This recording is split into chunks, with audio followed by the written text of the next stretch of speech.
Hello everyone. इस video में मैं आपके सामने द हिंदू का एडिटोरियल एनालिसिस करने वाला हूं। तो चलिए वीडियो को स्टार्ट करते हैं।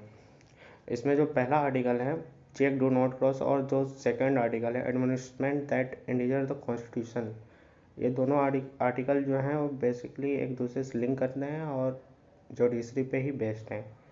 तो मैं इन दोनों आर्टिकल को लिंक करके ही बताऊँगा। तो अगर आपसे जैसे कोई पूछता है सुप्रीम कोर्ट के जजेस को हम लोग कैसे अपॉइंट करते हैं, इसके जजेस को कैसे अपॉइंटमेंट या ट्रांसफ़र किया जा सकता है, तो आप सब बोलेंगे हाँ पता है हमें। सुप्रीम कोर्ट के जजेस का ट्रांसफ़र या अपॉइंटमेंट एक सिस्टम के माध्यम से, जिसको हम लोग कॉलेजियम सिस्टम अक्सर बोलते हैं। तो बेसिकली होता है कि ये जो सिस्टम है ना, इस सिस्टम के अंदर जो 5 जजेस होते हैं, पहला जो आपका सीजीआई हो गया यानी चीफ जस्टिस ऑफ इंडिया, और जो बाकी 4 जजेस होते हैं वो भी सुप्रीम कोर्ट के सीनियर मोस्ट जजेस ही होते हैं। यानी इस सिस्टम में के सारे जो जजेस होते हैं सुप्रीम कोर्ट के ही होते हैं, और ये सारे जजेस मिलकर बाकी सारे जजेस को ट्रांसफ़र या अपॉइंटमेंट करते हैं। तो यहाँ पे जजेस का ही पूरा रोल है। तो पॉसिबिलिटी यहाँ पे ये भी है कि नेपोटिज्म हो या वाइस जैसी चीज़ें देखने को मिले। यानी कि ये जो 5 जो जजेस होते हैं अपने पसंदीदा लोगों को ही फेवर करें और जजेस अपॉइंट करें या ट्रांसफ़र उनका करें। तो अपने जो फेवरेट लोग हैं इन्हीं को ये लोग फेवर करते हैं, हो सकता है। और बाकी जिनके अंदर जो काबिलियत है ऐसे लोगों को वो आगे ना बढ़ पाएँ इन सब चीज़ों को चलते। ऐसी जो चिंता है, इस चिंता को सरकार ने इसके लिए चिंता व्यक्त की थी 2015 में। तो सरकार ने 2015 में बेसिकली ये बोला था कि कॉलेजियम सिस्टम जो है आपका ये नहीं होना चाहिए, कॉलेजियम सिस्टम ख़त्म हो जाना चाहिए। तो आप लोग कहोगे कैसे ख़त्म कर दें ये सब? अगर कॉलेजियम सिस्टम ख़त्म कर दे तो सुप्रीम कोर्ट के अंदर जजेस का अपॉइंटमेंट कैसे होगा? आज के समय में भी यही अपॉइंट कर रहे हैं। तो सरकार का उस समय कहना ये था कि हम एक नया ग्रुप लाएंगे और एक नई बॉडी बनाएंगे जिसको हम लोग एनजेएसी बोलेंगे।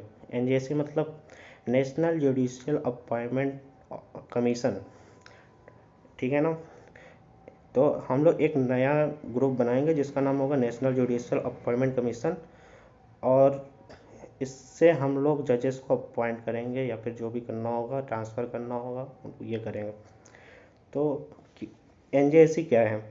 एनजेएसी मतलब नेशनल जुडिशियल अपॉइंटमेंट कमीशन। ये बात इस आर्टिकल में भी मेंशन है, आप देख सकते हैं यहाँ पे होगा एनजेएसी। आप लोग पीडीएफ सेंड कर दूंगा, पढ़ लीजिएगा। तो सेंट्रल गवर्नमेंट है, उसने बोला कि हमारे पास एक ऐसी बॉडी होगी। तो कहोगे कि बात तो एक ही है, यहाँ पे भी कॉलेजियम सिस्टम पे भी जजेस को अपॉइंटमेंट या ट्रांसफ़र करना ही होता है, और एनजेसी में भी जजेस को अपॉइंटमेंट और ट्रांसफ़र ही करना होगा।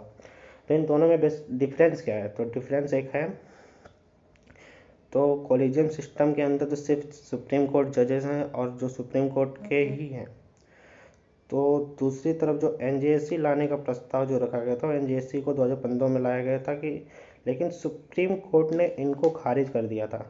तो इसको बेसिकली लाने का पर्पज़ ये था कि इसके अंदर जो सीजीआई और सीनियर जजेस तो होंगे ही, लेकिन इसके अलावा प्राइम मिनिस्टर, प्रेसिडेंट, लोकसभा के अपोजिशन लीडर, लॉ मिनिस्टर, ये सारे लोग भी होंगे। मतलब केवल इन जजेस का ही रोल सिर्फ नहीं होगा, इसके अलावा कई ऐसे सारे लोग भी होंगे जो हमारे गवर्नमेंट के अंदर आते हैं, उनका रोल भी होगा। तो मतलब यहाँ पे एनजेसी के माध्यम से जब भी किसी जजेस का ट्रांसफ़र या अपॉइंटमेंट करते हैं, वहाँ पे क्या होगा, कि सरकार का भी बहुत बड़ा रोल होगा, सेंट्रल गवर्नमेंट का भी रोल होगा। तो इन्होंने प्रस्ताव ये रखा कि कॉलेजियम सिस्टम को ख़त्म कर दिया जाए और एनजेसी को लाया जाए। सरकार एनजेसी को लेकर आई तो यहाँ सुप्रीम कोर्ट में बीच में आया। तो सुप्रीम कोर्ट ने बोला कि आप यहाँ पर ना एक लिमिट क्रॉस कर रहे हो। इसमें क्या कर रहे हो आप? इसमें जो आप हमारी जजेस की इंडिपेंडेंसी है जजेस की, जो क्योंकि जजेस तो जो है ना कि हमारी जो जुडिशरी है, हमारे देश की जो जुडिशरी है वो इंडिपेंडेंस है। तो सुप्रीम कोर्ट का कहना यही है कि आप इंडिपेंडेंसी ख़त्म कर रहे हो, क्योंकि यहाँ पे सेंट्रल गवर्नमेंट का इन्वॉल्वमेंट आ जाएगा। सेंट्रल गवर्नमेंट है अपने हिसाब से जजेस को अपॉइंट करना शुरू कर देगी, फिर इसका आगे बहुत बड़ा इम्पैक्ट बुरा पड़ेगा और ये इम्पैक्ट आपको देखने को मिल भी सकता है। इसलिए सुप्रीम कोर्ट ने एनजेसी को रद्द कर दिया। लेकिन अब फिर से मांग उठ चुकी है कि कॉलेजियम सिस्टम नहीं होना चाहिए, एनजेसी लाना चाहिए। रिसेंटली हमारे वाइस प्रेसिडेंट जो हैं, इसमें मेंशन होगा वाइस प्रेसिडेंट जगदीप धनखड़, इन्होंने एक बात बोली है सुप्रीम कोर्ट से। इन्होंने एक बात बोली, क्या बोली भाई? सुप्रीम कोर्ट या जुडिशरी होती कौन है? इस प्रकार से पार्लियामेंट के जो भी यहाँ लॉज हैं, पार्लियामेंट्री कानून बना रही है, उसको खारिज करने वाली सुप्रीम कोर्ट होती कौन है? सुप्रीम कोर्ट का ऐसा कोई हक नहीं है कि पार्लियामेंट के बनाए गए लॉज को खारिज करे या ख़त्म करे। अब सुप्रीम कोर्ट फिर से बीच में आता है। सुप्रीम कोर्ट और सरकार के बीच में लड़ाई सी छिड़ जाती है। यूँ मान लो कि दोनों आमने सामने हो जाते हैं। सुप्रीम कोर्ट क्या बोलता है? सुप्रीम कोर्ट बोलता है, शायद आपने बेसिक स्ट्रक्चर ऑफ डॉक्ट्रिन के बारे में नहीं पढ़ा है। तो इसके अंदर कई सारी ऐसी चीज़ें बोली गई हैं, इसको आप कभी नहीं बदल सकते हो। तो वाइस प्रेसिडेंट जो हैं जगदीप धनखड़, वो बेसिक स्ट्रक्चर ऑफ डॉक्ट्रिन को भी चैलेंज कर देते हैं। वो क्वेश्चन उठाते हैं इस जजमेंट को भी, जो बेसिक स्ट्रक्चर ऑफ डॉक्ट्रिन के ऊपर सुप्रीम कोर्ट ने दिया था। इनको यही कहना है कि ये पार्लियामेंट के पावर को जुडिशरी कंट्रोल नहीं कर सकती। पार्लियामेंट के पास पावर है, वो संविधान को अमेंड कर सके, लॉज को फ्रेम कर सके, लॉज क्रिएट कर सके, बट जुडिशरी जो है वो बीच में आ जाती है। उनको याद दिलाती है केशवानंद भारती केस के बारे में, जो 1973 में हुआ था और सुप्रीम कोर्ट ने इस पर अपना डिसीजन भी दिया था। अब आप कहोगे कि ये क्या चीज़ है?